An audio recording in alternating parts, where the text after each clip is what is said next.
Salamu rafiki yangu, karibu sana kwenye Swahili Box Summary. Leo nitakufungua siri moja kubwa ambayo inabadilisha maisha ya mamilioni ya watu duniani. Kitabu kinachoitwa Atomic Habits cha James Clear. Fikiria hivi, unapoamka asubuhi, unahisi uchovu, unachelewa kufanya kazi, na mwisho wa mwezi unashangaa, maisha yangu yanakwenda wapi? Unajua hisia hiyo? Hisia ya kutaka kubadilika, lakini ukashindwa kwa sababu mabadiliko yanatisha sana. Leo nitakuonyesha kwamba sio lazima ubadilishe kila kitu kwa siku moja. Mabadiliko madogo madogo tu, kama atomu, yanaweza kukufanya uwe bora kwa 1% kila siku. Na mwisho wa mwaka utakuwa mtu mpya kabisa. Ikiwa umechoka na kushindwa mara kwa mara, sikiliza hadi mwisho. Hii inaweza kuwa siku unayobadilisha maisha yako milele. Tuendelee. Rafiki, kitabu hiki cha Atomic Habits kimeuzwa zaidi ya milioni 10 duniani. Mwandishi James Clear alipata ajali mbaya wakati wa shule ya upili.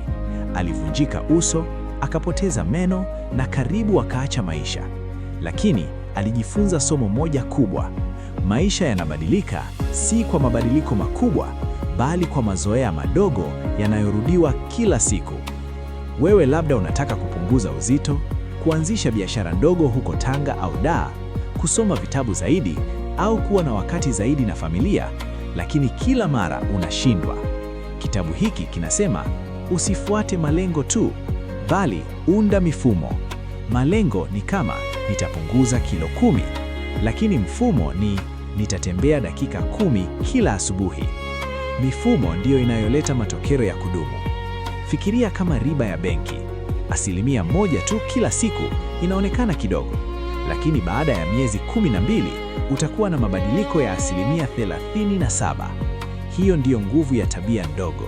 Na leo nitakufundisha jinsi ya kuitumia katika maisha yako ya kila siku hapa Tanzania, iwe ni shambani, ofisini au nyumbani. James Clear anasema tabia zote zinatokana na mzunguko mmoja.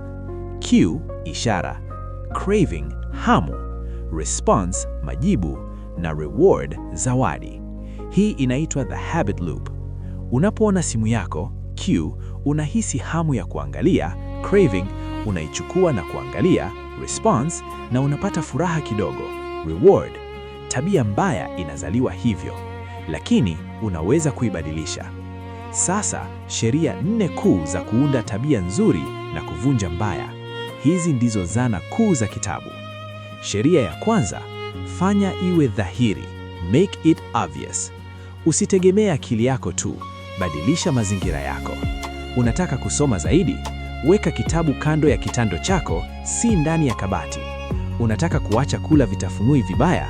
Usiviweke mezani. Mfano, mvulano mmoja huko Arusha alitaka kuacha kuvuta sigara. Aliuza kila kitu kinachomkumbusha sigara na kuweka picha ya familia yake mezani. Tabia ilipokea polepole. Wewe pia unaweza. Sheria ya pili, fanya iwe ya kuvutia, make it attractive. Tabia nzuri lazima iwe na furaha. Unataka kufanya mazoezi? Unganisha na kitu unachopenda. Sikiliza muziki wa Bongo Flava wakati unatembea, au tumia temptation bundling. Fanya tabia unayotaka na ile unayoipenda. Mfano, unapenda Netflix? Tumia tu baada ya kutembea dakika 20. Hisia ya furaha itakufanya urudi kila siku. Sheria ya tatu, fanya iwe rahisi, make it easy. Usianze na kitu kigumu, anza na 2-minute rule. Tabia yoyote mpya iwe inachukua dakika 2 tu mwanzoni. Unataka kuandika diary?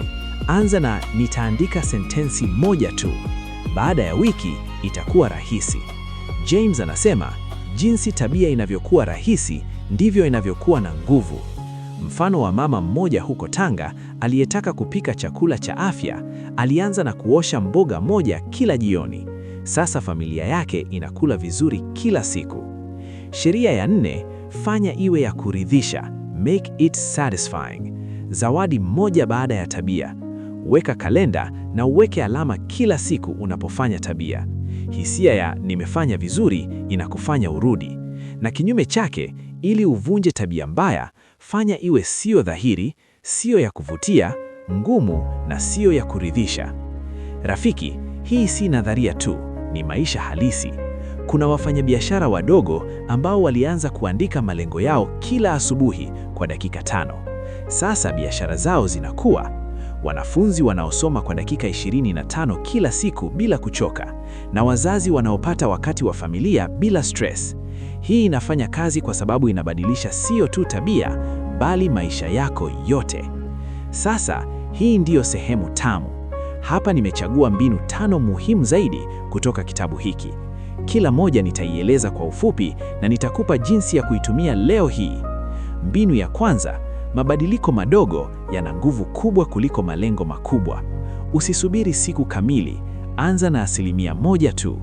Leo, fanya kitu kidogo, tembea dakika 5, soma ukurasa mmoja au andika shukrani moja. Baada ya miezi, utashangaa. Hii inakufanya usikate tamaa wakati mambo yanapokuwa magumu. Mbinu ya pili, badilisha malengo kuwa mifumo. Malengo yanakufanya uone tu mwisho. Mifumo inakufanya uendelee kila siku. Badala ya kusema nitapata wateja 10, sema nitaandika post moja ya biashara yangu kila siku.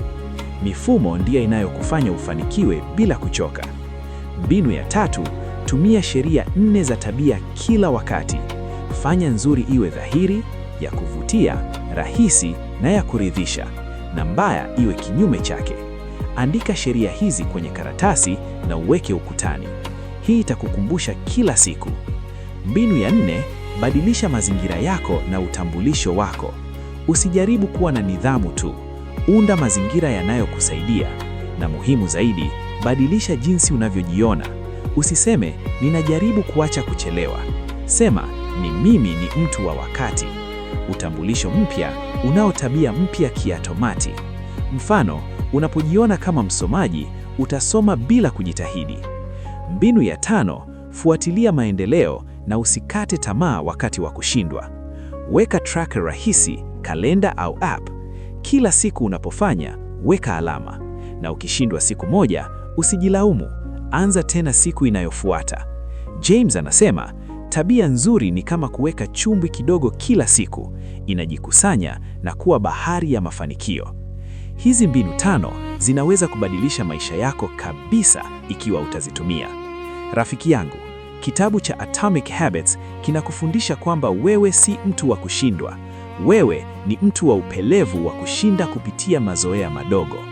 Leo, chagua mbinu moja tu na uianze leo. Usisubiri kesho, anza sasa. Maisha yako ya kesho yanategemea tabia unayochagua leo. Kama umepata nuru hata kidogo kutoka kwenye muhtasari huu, nia yangu imetumia. Bonyeza like sasa hivi kama unataka maisha bora zaidi.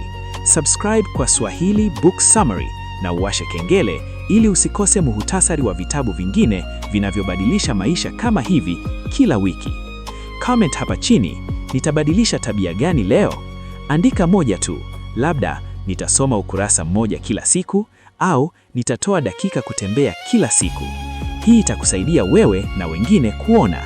Share video hii na rafiki yako mmoja ambaye anahitaji mabadiliko. Labda yeye ndiye atakaye kushukuru baadaye. Asante sana kwa kusikiliza hadi hapa. Wewe ni sehemu ya familia yetu inayokuwa.